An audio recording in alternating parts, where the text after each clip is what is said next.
So, what are the trends in employer branding in 2025? Well, I was lucky enough to go to the EB meetup done by Sarah and Roger at Leap Create yesterday at Soho House. A cracking breakfast and lots of great conversation. I mean, I think the 3 hours wasn't really, well, the 2 hours wasn't really long enough, but yeah, it was fantastic.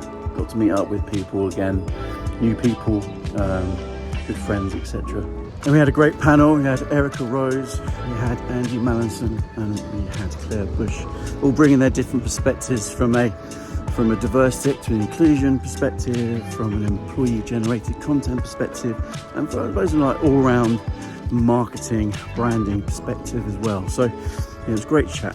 So what are the key themes covered? Well, I mean, we definitely covered a lot of ground, in particular around diversity, equity, inclusion, and in terms of organisations, maybe some budgets being restricted because of obviously budgets tightening, there being maybe less financial focus on that and relying on other areas of business to deal with that.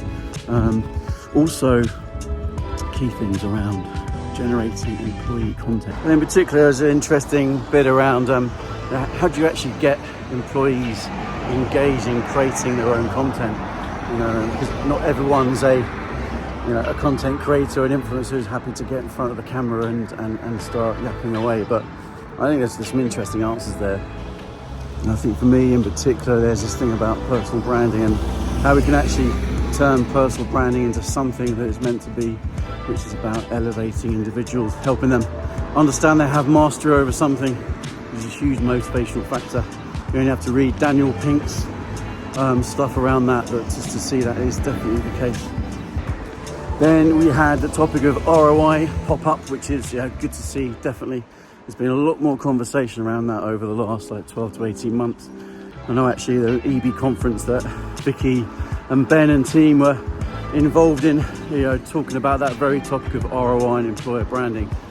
And then we finished off with a good conversation about what agencies are doing, and actually, agencies actually being asked to get involved in corporate branding, which is actually great to see. Also, there's a bit of a counter discussion there, which is, should you actually just be known for doing one or a few things really well, and be seen as the specialist?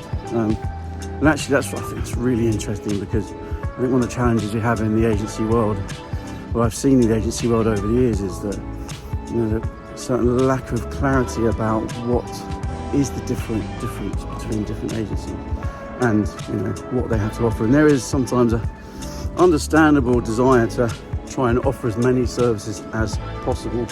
And of course, then we're just going down into the true meaning of the quote, jack of all trades there, aren't we? But yeah, really good morning.